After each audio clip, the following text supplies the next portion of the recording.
Hey, I just wanted to pop in with a quick content warning for this episode. We're going to be talking about the Book of Judith and paintings that celebrate that book.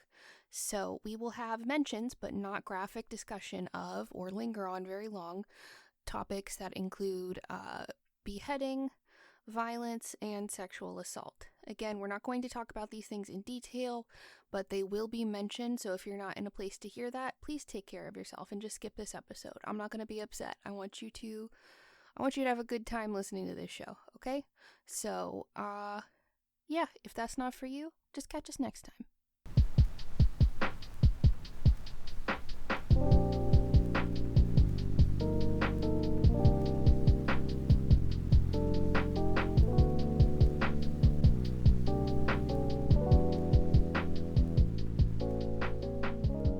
Hi, welcome to Infodumpies. My name's Brianne. My pronouns are she, her. I'm autistic. I have AuDHD. And I have to fight the urge to punch every old man at the museum I see who gets too close to paintings. Hi, my name is Violet. My pronouns are she, her. I have ADHD and Halafard's nuts. Yeah, we talk about that stuff today. That stuff being the Book of Judith and representations of that in visual art. The Book of Judith is a book of the biblical apocrypha, right? And it is largely considered to be one of the first historical novels. If you listen to our other podcast, Today's Lucky Winner, you will be aware that she is a character in that show, and I've made her a vampire, and also I voice her.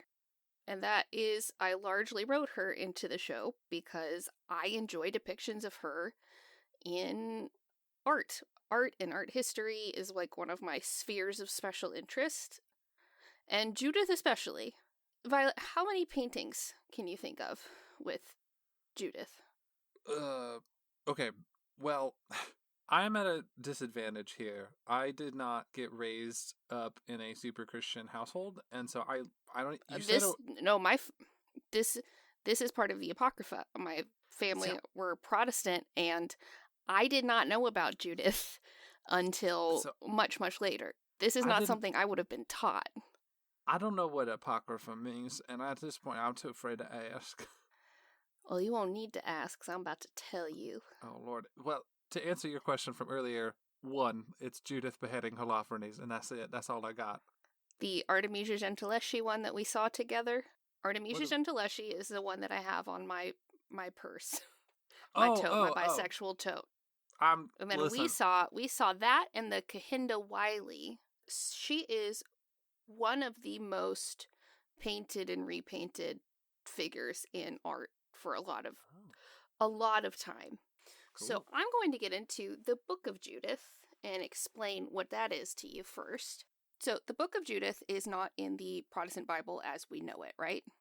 Okay. It is not contained in there, and if you are Protestant and it is not contained in what is canonically in the Bible, you're not going to read about it.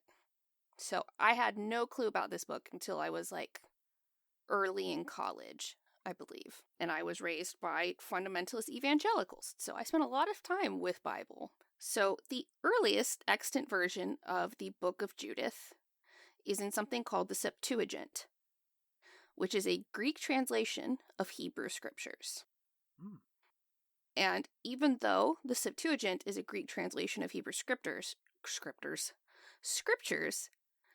there is no extant Hebrew text predating the Septuagint for the Book of Judith. So the Book of Judith is a story about a Jewish woman, and there is no surviving Hebrew translation of that story. Whoa. That's wild. It is just in the Septuagint. And everything else in the Septuagint has a Hebrew book that it was translated from. The Book of Judith does not. Septuagint sounds like some sort of like old-timey medicine that would be applied to something. Septuagint, it's got cannabis, coca leaf, opium, sugar, and prune juice. Septuagint, for what ails you? Get it at your local pharmacy with a Coca-Cola. Scholars are still debating whether there was a Hebrew text for the Book of Judith that predated the Septuagint. And some people say, okay, there was a Hebrew text and it was destroyed. And some of them kind of think the translators of the Septuagint were like, now here's something we'll think you'll really enjoy, and then just made no see. Yeah. So this is partly why, even though Judith is portrayed as a Jewish figure, the book is not part of Jewish canon. Oh. Because there is no Hebrew text for it. Well, that makes sense, yeah. Yeah. Only Hebrew and Aramaic books made it into the Jewish canon. Huh. So the Book of Judith, even though the protagonist herself is a Jewish woman, it's possibly Greek in origin. It was composed really late, as far as in context of the other texts, and it doesn't appear in the Dead Sea Scrolls or any of the other early rabbinic literature. So it's kind of an odd duck. Like, it doesn't have the multiple sort of tellings in the multiple languages that a lot of the things that ended up making it into the Bible did. I'm woefully uneducated about essentially this entire topic and everything surrounding it. Yeah, I nearly had enough credits to have a double major in religious studies on Wow. top of the how evangelical I was brought up. So if some of these terms are not baseline knowledge for people, please ask me, because in my mind it's like everyone knows these, right? But anyway, since Protestants only accept that the Old Testament books are part of the Jewish canon, it's completely rejected by Protestant scholars as well. Huh. So if it's not part of Jewish canon, they're like, okay, that one doesn't count. We agree. That one doesn't count. So that's why the Book of Judith is not going to be in any Protestant or Jewish scripture. Oh, interesting. So it's not in Jewish scripture. It's not accepted into Jewish canon. Protestant scholars say, well, if it's not accepted into Jewish canon for the Old Testament, we don't accept it either. So who does accept it? The Catholic Church. Oh, I misheard. I apologize. I thought you were saying that the Catholic doesn't recognize it either. I'm sorry. No, the Protestant Church does not. The Catholic does. I see. As part of the Apocrypha, yes. Those Catholics, they love their old books.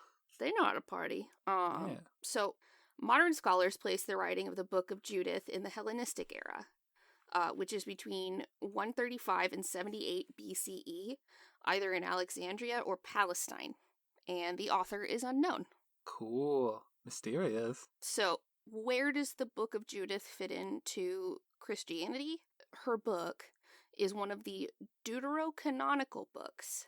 These are 7 books that Protestants disregard as Apocrypha, but the Catholic Church and Eastern Orthodox churches consider to be part of the Old Testament. Sorry, what was the word again? I'm so sorry. There's a lot of big words here. I'm sorry. Deuterocanonical. Fuck, why can't I say that? Deuter. I think my southern accent is stopping me from saying this word. Deuterocanonical. I did it. Okay, cool. Deuterocanonical. What is the origin of that? I don't know. I just knew that in my upbringing, the deuterocanonical books were 7 books that we were told to disregard as Apocrypha, but the Catholic Church considered to be part of the Old Testament. And I honestly did not know that the Eastern Orthodox churches also consider it to be part of the Old Testament, which is cool. Oh. I'll give you a quick summary of the story of Judith. We're mostly going to be talking about, well, not even mostly, we're talking about her representations in visual art because artists throughout history have been obsessed with her and the story. And, you know, a lot of early art was Bible fanfic, Bible fan art. And she's the Bible it girl, so. Yeah, she was great. Rule of thumb, if you see a painting of a lady beheading a dude, and she's holding the head herself, probably Judith. If the head is on a plate, probably Salome. 2 different stories. The people that do the student loans? Sally Mae. Probably yeah. Sally Mae. Got it. If the lady is running a railroad spike through a guy's head, that's completely different. There's a Bible person named Completely Different? No, that's a dumb joke. I'm sorry. That's a dumb joke. Please go ahead. I'm sorry. So, a quick summary of the Book of Judith. So, I went hard reading on Judith studies, which is I learned was a thing, for writing our other podcast because I wanted to in order to flesh out my fiction, I wanted to read this other fiction quite thoroughly. And also you gay. So, and also I gay? Yeah, because you read book about cool lady what cut off a head. Well, yeah, I don't think you gotta be gay for that, but yeah. I think it's required, actually. They ask you before you Yeah. rent the book from the library. So, a quick summary. Judith is a widow living in the town of Bethulia. The Assyrian general, Holofernes, besieges the town, and he has the intent to destroy the entire town and enslave its people.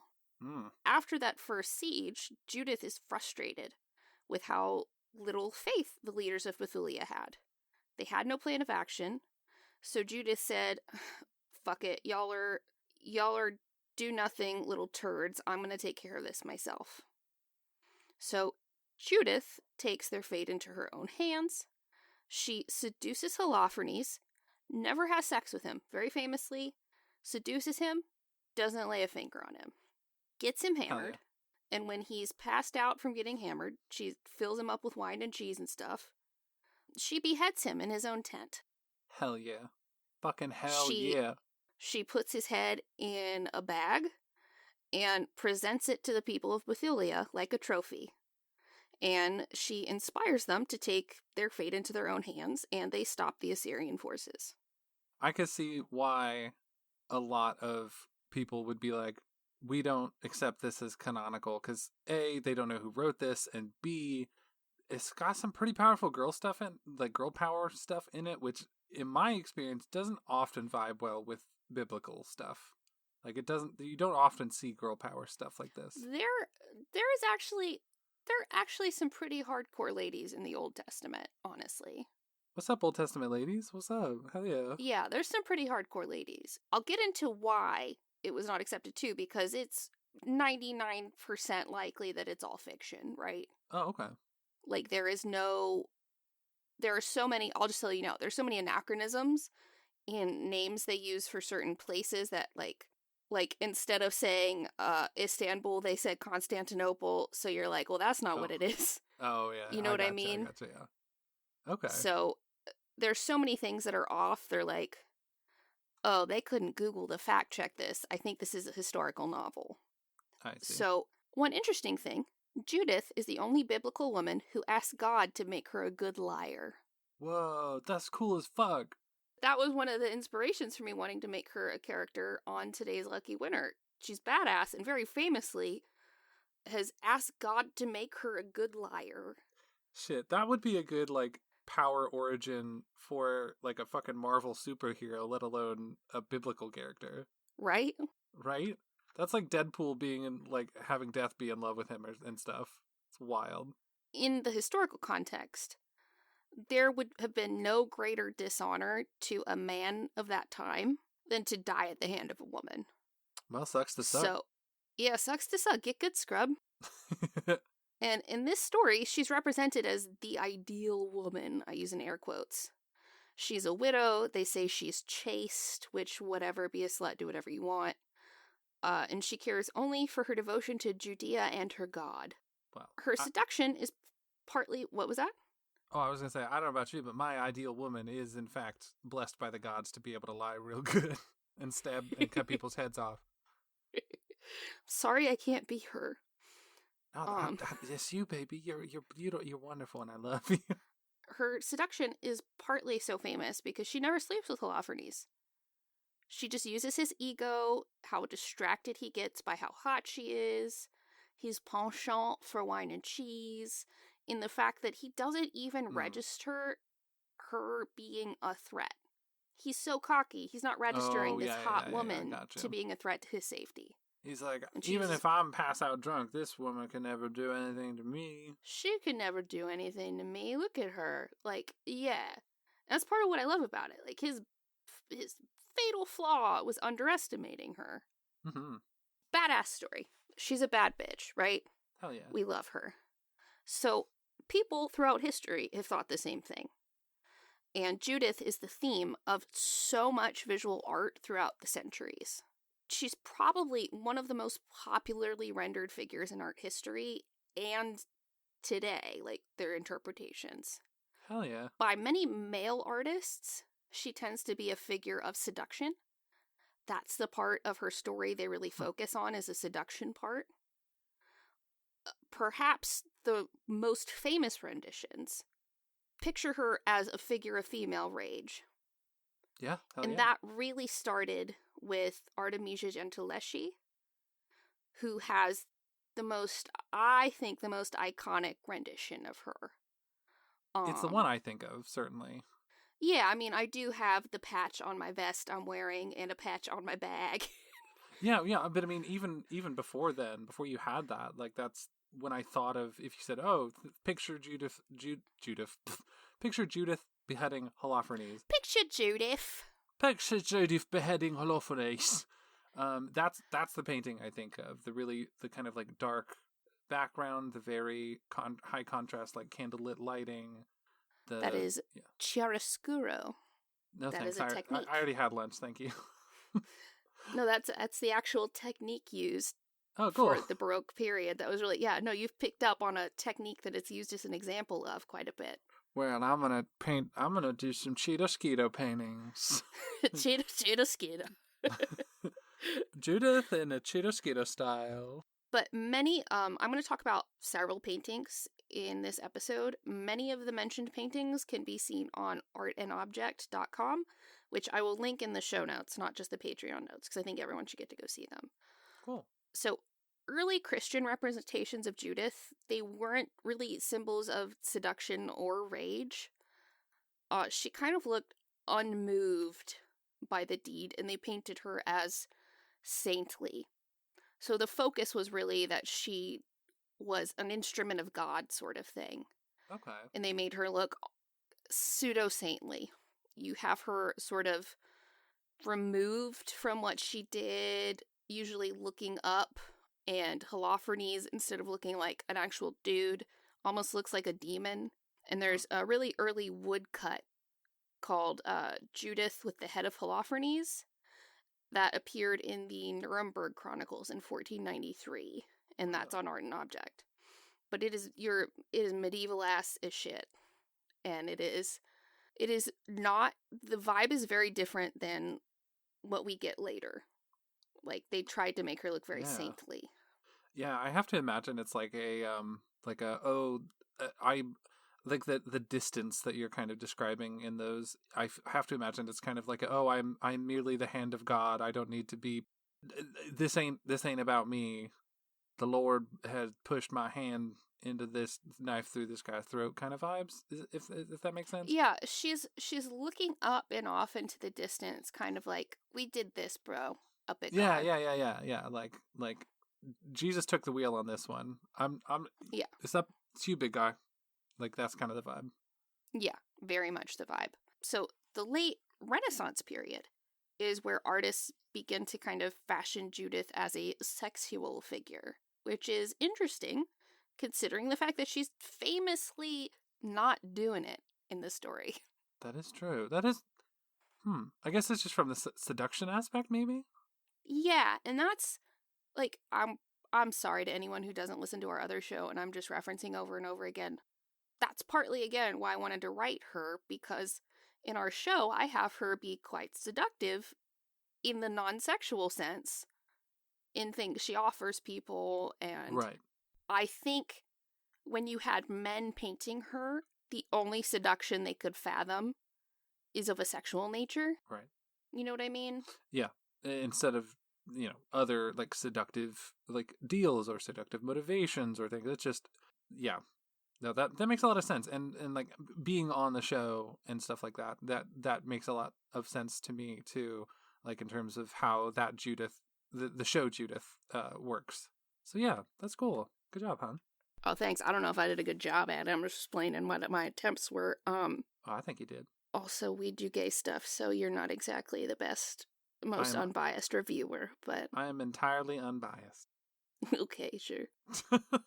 But the fact that in the Renaissance period, most of them painted her as a sexual figure is really an indicator of where most of the men found interest in the story and how they feel about women sort of writ large. Like, you are a sexual object. Even though you've done something incredible, your seduction. You know what I mean? Like, Yeah. there's an objectification that happens in a lot of the early ones. Yeah, whereas a lot of people, most of the women see it as this woman got, took her fate into her own hands and saved everyone through an act of courage and power and rage.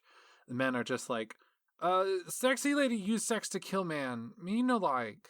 Yeah, pretty much. The art and object features the image of a 1530 painting of Judith by Lucas Cranach the Elder.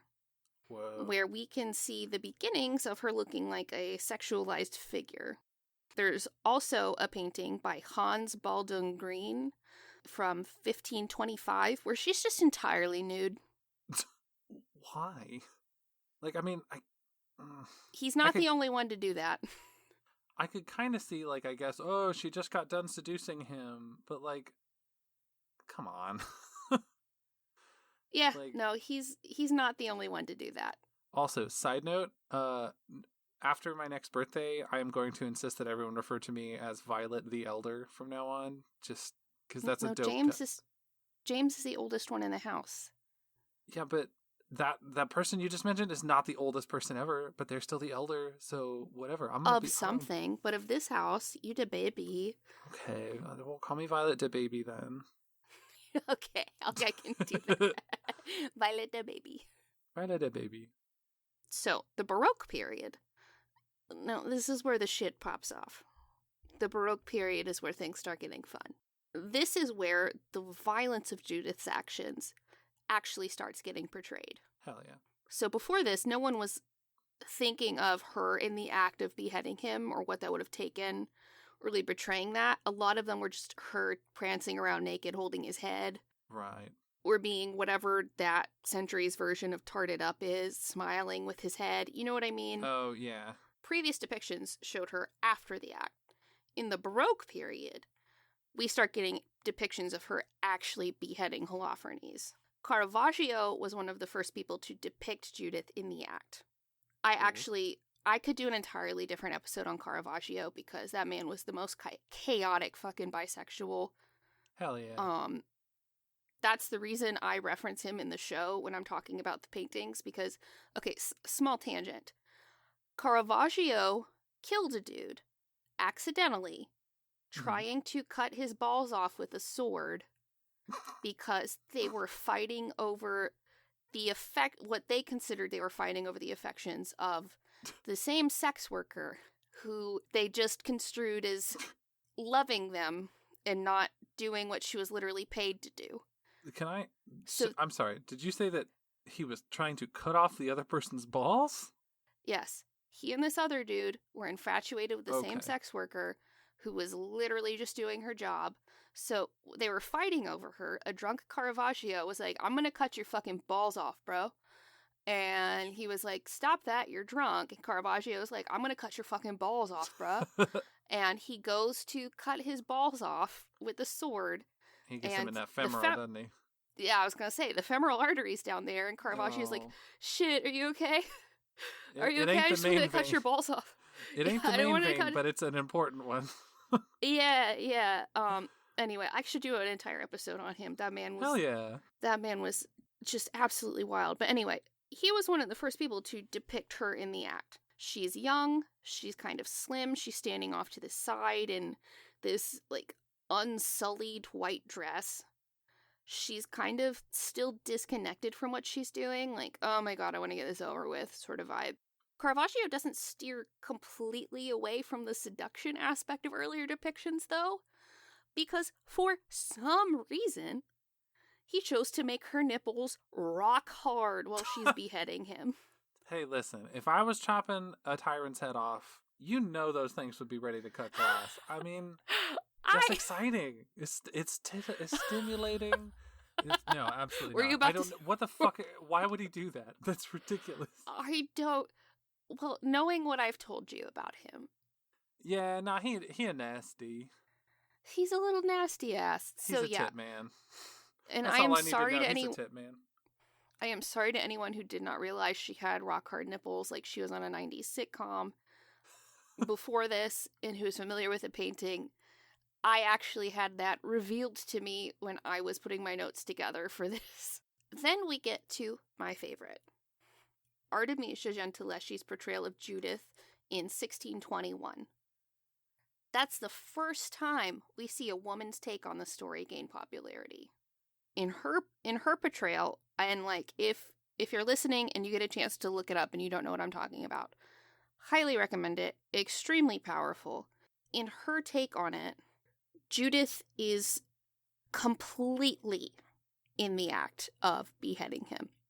You see her, she's strong, she's got strong arms, she looks like she could fucking behead a dude. We see her using her entire body as leverage, just in her sort of movement in the painting. She even has one leg on the bed and one leg on the ground, trying to fucking get him. And she's depicted as physically strong. Her handmaiden is behind her, and her handmaiden is someone who makes an appearance in most depictions, sometimes helping, sometimes just watching. But in Artemisia's version, her handmaiden is behind her, helping to hold Holofernes down. So rather than being disconnected and just holding a basket for his head, even her handmaiden's involved. So there's this element of, like, female solidarity in this rage against this man. Absolutely. And she's not separated from the act anymore. She's not looking distant. She is looking at what she's doing. She has a determined look on her face, and she's fully engaged. And that is where the depiction of her as a symbol of female rage really begins. So I while you were describing this, I pulled up that picture. She looks like she's like, I feel like the words going through her head right now are like, let me just get this fucker's head off real quick. Yeah, no, she looks like she's muttering like, little bitch ass can't handle his wine. You think you're gonna destroy my town? Right. Oh, I didn't even have to touch you. I particularly think this version is the most powerful because Artemisia had been sexually assaulted as a teenager. The man was convicted to exile, but never made to serve his exile. What's the point of the exile then? What the fuck? Just a formality. Just a thing because he got convicted, right? So back then, when you were accusing someone of something, this was in Italy at the time, Artemisia had gone through years of literal torturous testimony because they would do things that were torturous to figure out if you were lying or not. Because if you were lying under torture and telling the truth would keep you from getting tortured, it was meant to deter people from making accusations and also deter people from trying to bring things to trial. I see. It was a deterrent for addressing it whatsoever. So the fact that she brought it forward, she knew she would get tortured for it. And she went through all that just for him to not have to serve the exile. She had been tortured for years during this whole case. So scholars have pointed out that in both this painting and another biblical painting of a woman killing a man, Jael and Sisera, which is the spike through a guy's temple lady from the Bible. Oh, cool. She drives a tent spike through his head. Fucking metal. I love that. Yeah. Scholars have pointed out that in both her Judith painting and her Jael and Sisera painting, the men who are getting killed bear resemblance to one another and to the man who assaulted her, who was also a painter. I understand not being able to get justice in that situation, but, like, that is such a good use of art as, like, a healing tool, you know? I love that. Yeah, like, she wasn't able to get the justice she deserved, and when it wasn't happening in real life, she made it happen in her art. It's beautiful. I love that. So yeah, I think the story behind her portrayal of Judith is partly why it's resonated with women throughout history. Absolutely, yeah. Because there's something very real about it. So, some other renditions of the story that you might want to check out. I'm going to give you some names. Gustav Klimt, Paolo Veronese, Pedro America, Simon Vouet, Mattia Preti, Giuseppe Vermiglio, Sandro Botticelli, Francisco Goya. That's not even a comprehensive list. And those are just our Patreon subscribers. No, I'm just kidding. Gotcha. Silly. So the most modern one that I adore, and I think it symbolizes another direction people are going to take this story. Like, it still resonates, but I think it's going to be, in addition to seduction and female rage, I think it's given another element of interpreting the story, which I quite enjoy, is Kehinde Wiley's 2012 rendition. Kehinde Wiley, you might know as the person who did Obama's presidential portrait. Oh, yeah. His 2012 rendition, he's painted it twice, but this is the one I actually got to see in real life, and it was massive. Huge. It's a modern take on a rendition of Judith by Giovanni Baglioni in the 17th century. So he took the essence of the story, a strong woman defeating an oppressor, but he changes it to a modern setting. His version depicts a beautiful black woman in a beautiful evening gown on an ornate floral background as his Judith, holding the head of her greatest oppressor, a white woman. Yeah, I remember when we saw that in real life. It's massive, and it is, to say it is like a statement, and it's so powerful. It's breathtaking. Especially in person. It's breathtaking. Yeah. Yeah, I don't remember the exact dimensions, but 12 feet tall would not be. Yeah, I don't think. Yeah, and I think that thing was huge. I think the original Judith beheading Holofernes from Gentileschi, I think that one was like 6 feet high. This was like twice or more. Yeah, I don't know that one's 6 feet. That one's big, but I don't think it's 6 feet. Oh, I might be wrong. Sorry. But yeah, I don't even know that Wiley's is 12 feet. The scale, regardless, is massive. So for Wiley's painting, in his paintings in general, he would usually find everyday people to use as models. So for this painting of Judith, he met the model for her at a mall in downtown Brooklyn. Oh, cool. Which I think is very cool. The Holofernes, the white woman whose head she's holding, was actually modeled by one of Wiley's assistants. Oh, cool. Yeah, so this is part of a series he did called An Economy of Grace. And his Judith is portrayed wearing a gown by designer Riccardo Tisci from Givenchy, who collaborated with Wiley on this entire series. So all of the women in this series are in these beautiful designer gowns. That's really cool. It's an incredible series. I had to, like, when we saw an exhibit last year of, I think so, yeah, Artemisia's and Kehinde's versions apart from each other, and I collect books from museum exhibits I really like the exhibit sort of book.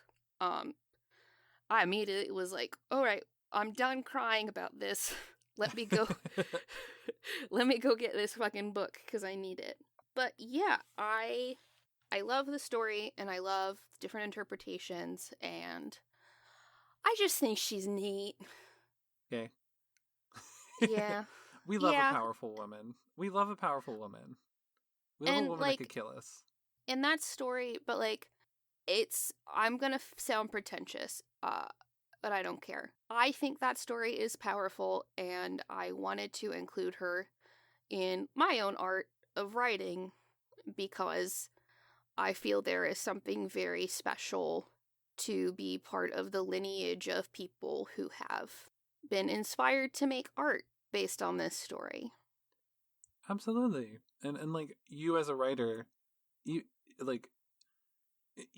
even the original story may very well be fiction as well. So you as a writer writing her into fiction and doing your own spin on it in the way many visual artists have is equally beautiful. So well done, well, thank you. Yeah.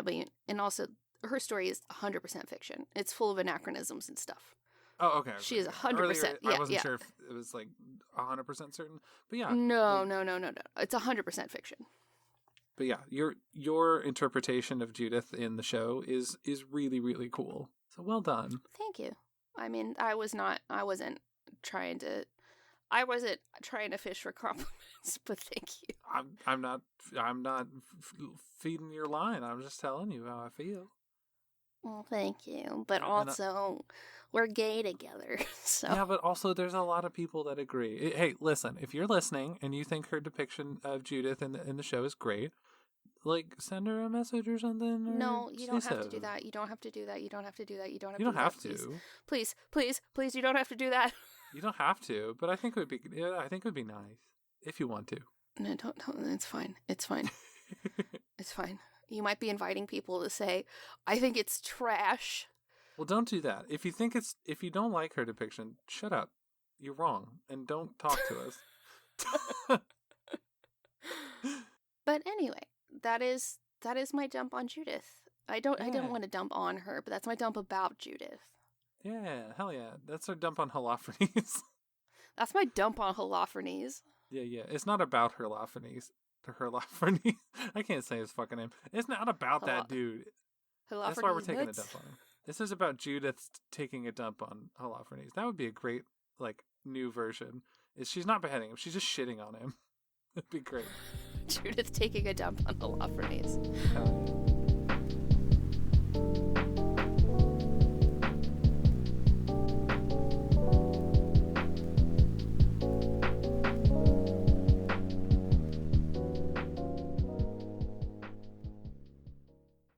Hey, it's me. I'm just popping in to give you the after show housekeeping stuff.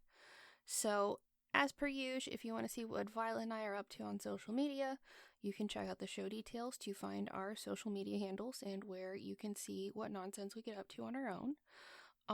And if you want to support the show, you can tell people about it. You can leave us a cute review. You can subscribe, which actually helps us, and it costs you nothing. But telling a friend about it is the most helpful thing you could do because you help more people learn about the show. So talk about it in your subreddit or a Discord group, or I don't know, if you're on Facebook, talk about it in a Facebook group. I don't know. Tell your friends about it. It helps us. We don't pay for advertising and we don't take any advertising. So word of mouth is entirely how we grow. If you are in a place to be able to support us monetarily, you can also check out the show details to find our Patreon, where you can support us at many different levels, starting at just $1 a month. And at $1 a month, you can join our Discord server, which is one of the chillest places. Even when I don't feel like talking to many people, I still know that I'm going to be okay talking in their Discord server, because everyone is extremely chill, extremely nice. And we do live streams of stuff. So I've done body doubling streams. We play Jackbox games quite a bit. And coming up, we're going to be having a stream where we're going to be playing Monster, I believe it's Monster Camp we're playing. One of the dating monster games. I think it's Camp. We're going to be playing Monster Camp. So yeah, if you want to support us on Patreon, there's so many different levels and different rewards, and you get it for any Mixed Nomer show we currently make and make in the future. So that's pretty sweet. And at certain levels, when you support us on Patreon, you can get a shout out, like our friends Randy Lovings, Rachel Rachelson, Sewing Seraph, B. Trossler, Kelly Brennan, Smurdy Singh, Helen Clifford, M. Mosen, and Lucy. So yeah, I think that's all I've got for you this time, friends. We'll catch you later with our next dump.